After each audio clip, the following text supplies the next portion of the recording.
3월 미국 소비자 물가지수 CPI가 발표가 되었습니다. 근데 생각했던 만큼 크게 환호가 되고 있지 않죠. 시장이 오히려 나스닥, S&P 500은 음봉으로 전환을 했습니다. 전체적인 종목 수들도 그렇게 뭐 좀 눈치를 보고 있는 흐름이에요.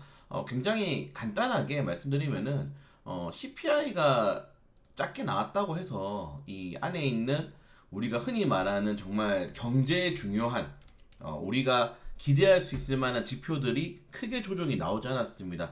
오늘 CPI를 끌어내린 거는 중요하게 에너지 자재, 뭐 이런 업종들이 크게 하락이 나왔는데 지금 보시는 것처럼 에너지 같은 경우에는 3월 달에 큰 폭의 하락이 나왔죠. WTI 기준으로 큰 폭의 하락이 나왔기 때문에 에너지가 많이 반영된 그런 하락이고 우리가 실질적으로 느끼는 주거비라든가 외식이라든가 뭐 음식이라든가 이런 것들에 대한 하락률은 그렇게 크게 나오지가 않았어요. 오히려 여기 보시는 것처럼 이런 뭐 중고차라든가 이런 것들이 오히려 크게 하락하면서 이게 경기의 침체가 좀 우려되고 있는 상황까지 오고 있다는 점, 그렇게 본다면은 이번 이 CPI 발표 이후에 연준의 추가적인 방향성이 굉장히 좀 애매해진 상황이다. 그러니까 이 지표를 가지고 금리 인하를 찬성하는 사람들은 찬성을 울부짖을 수 있고 금리 인하를 반대하는 사람들은 반대를 울부짖을 수 있는 겁니다. 그러니까 누가 봐도 자기들에게 유리하게 말할 수 있는 지표예요. 그게 그래서 특히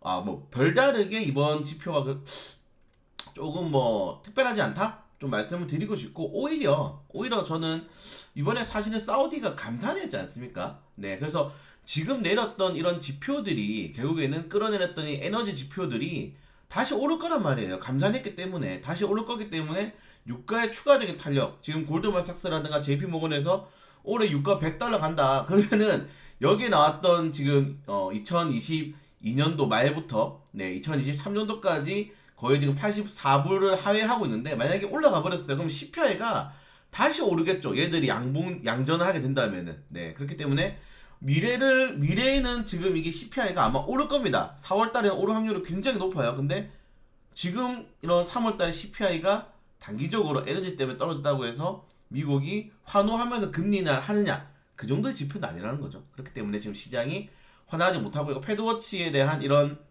금리 전망도 뭐 뚜렷하게 변동성이 없습니다. 결국에는 5월 달까지는 금리 인상이 좀 예정이 되어 있고 6월 달에는 거의 뭐 반반. 그 다음부터 이제 시장을 보고 추가적으로 하락에 대한 금리 인하에 대한 이야기가 나올 가능성이 매우 높다는 점. 그래서 뭐 짧게 보면은 오늘의 CPI는 좀 별로다. 그리고 아마 오늘 CPI 발표 이후에 다음 달에는 CPI가 높게 나올 확률이 조금 더 높다는 점, 그런 것들 염두에 두시면서 제가 최근에 말씀드리잖아요.